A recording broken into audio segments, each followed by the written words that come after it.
Friends, the story that we want to share with you today is really a once in a lifetime for us. We were asked to join a Turkish school for a whole day and see the part of this culture we never expected to see. But before we can continue, there's urgent news I have to share with you that affects us all. The thing is that last Thursday, 13th of October, Turkish Parliament in Ankara accepted a law that affects me, you and everybody else who uses social media. And more precisely, the new law allows a punishment for up to 3 years in jail for everybody spreading misinformation or fake news. So for the sake of our own security, we have decided to make a statement. Nothing that is said on this channel by myself or Liisu should be taken as the absolute truth. Our goal here is to show the world through our eyes, and all the information shared is merely our opinion on the topic. I'm deeply saddened that we had to say something like this out loud. It's always been our number one goal to stay away from politics and show you the world through our eyes. But I guess this time politics have caught up with us. But now, let's return to the video. And our adventure today starts in a small place called Çankırı.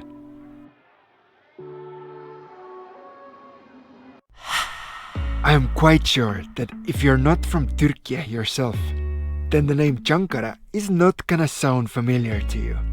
Yes, it's the place where the grandparents of the famous British politician Boris Johnson are from. But by local standards, it's a small town with about 80,000 people. And if you believe the youngsters and teenagers of Çankırı, then it is quite a boring and dull place. We ended up in Çankırı pretty much by chance. An English teacher, Mina, from a local high school, had contacted us. Her offer to visit a Turkish school sounded too good to be true. It was an excellent way for us to get to know the local culture even better. When did we last go to school? 8 years ago? 9 years ago? As a first thing, we got to know Mina, our new friend, a bit better. She was new to teaching, but had traveled a lot in her life. And I guess her hope was to bring some of that wide world to her students through us, two travelers. We expected to give like a small lecture as a part of their English class, but the reality was different. Since the place we visited was a private school, it was much more casual than we expected. And suddenly when the students arrived, we were in the center of attention. It was clear that from that moment on, this day was going to be exactly like this. Thanks to us, there was no more studying that day. And in that sense, we had ruined a school day. Yet we realized fast that learning from books was never meant to be a part of this experience. The students told us more about Turkish culture. Us, in return, first told them about our own education. And then how after years of studying, we had decided to follow our dreams instead of the things expected of us by the society. They also shared with us their own hopes and dreams. Most of them wanted to be doctors, IT specialists and engineers. And only one girl was brave enough to admit that she would like to be a writer. Of course, we also understood that Turkish kindness is no accident. From a very early age, this is taught to the students. And so, we had tea and breakfast together. All of you can come and try some estonja de şekerler. And throughout the day, they made us bigger and smaller gifts. That really made us feel special. Oh well, my feeling of special ended soon, as I foolishly challenged the math teacher for a game of table tennis during the break time. School days here last from 8:30 to 4:30 in the evening, and they have 10-minute breaks between every class. After this break and my humiliating loss to the teacher, it was time for the PE class. To us Europeans, it all seemed a bit unorganized. Yes, there was a teacher, but all the students seemed to be doing whatever they wanted. Some played volleyball, some exercised by themselves, and some were just sitting and talking to each other. When we asked them about it, we realized quickly that there is a darker side to Turkish education system that many don't really want to talk about. The whole 12 years of studying is pretty much focused on one exam that determines what university the students can go to. Some of them even told us that in their previous schools there wasn't even such class called physical education, and the time in a curriculum was used to study for exams. And exactly the same thing was happening with art and music classes. It made me feel sad thinking about the art teachers who have to write out high grades to students who have never held a paintbrush. Yet I guess it's the only chance to give the students a better chance of success in an education system that appreciates higher grades more than actual skill set. Luckily, not all schools are like this. And our teacher Mina had a plan for us.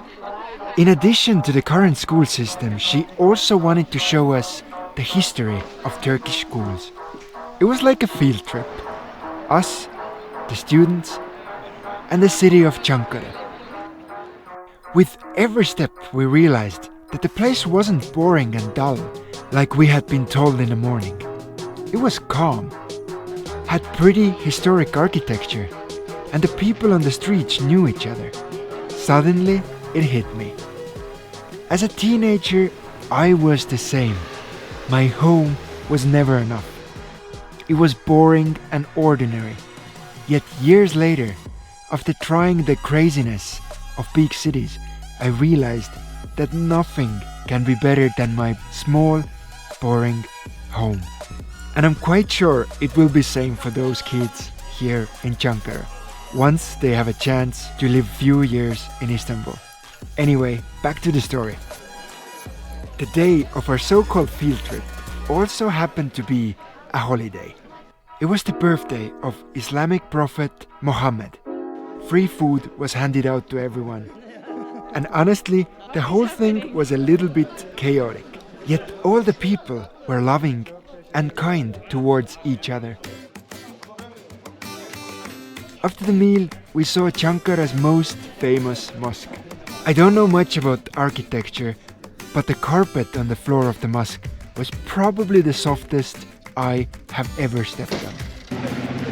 When there's time to go to a mosque, it doesn't matter what kind of vehicle you have, you just park your tractor in front of it. Finally, we arrived to our destination. Once upon a time, this place here was like a university. In Ottoman times, medreses were secondary schools, places where people would come to learn professions. Ironically, today they have become institutions where historically important arts are kept alive. From Turkish marbling to calligraphy and music. All of such things can be learned here. The two medreses were full of talented people. We listened to music, also tried to play a little bit of music.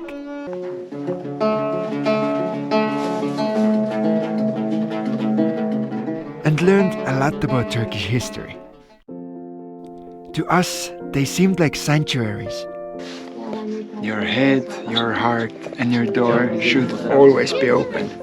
For ancient culture and arts that don't have a place anymore in a world where all the young people want to become doctors and engineers. Many students told us later on that although they had been living their whole lives in Çankırı, they had never been to those medreses. Later on, we tried some of the famous gasos, which are basically carbonated drinks in all tastes and colors. There are hundreds of them, and are really popular on warm summer evenings. As last thing, Mina asked us for dinner at her place. School day is over and now we're gonna go and visit our teacher, Mina. But well, throughout the day we had grown together with the class and they all wanted to join us. It was the first time Mina had students over. We shared good food, which in this case was homemade manta. If you're thinking that like dumplings are hard to make or inkali, then manta is like dumpling but 10 times smaller.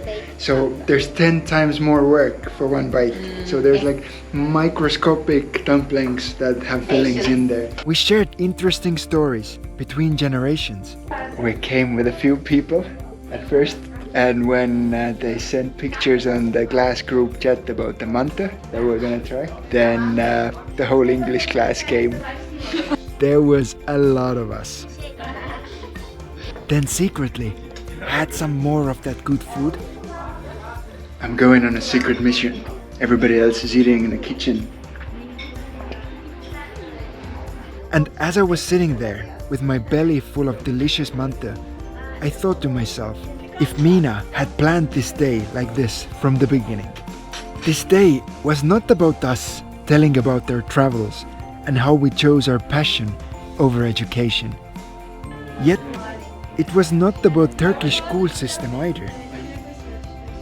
And as I saw the smiling faces around me, I realized that the whole day had been about all of us. Together we learned about Turkish culture that is not part of the school system anymore.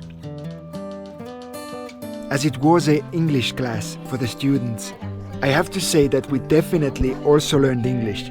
And I'm not just saying this in case the school's principal is watching the video.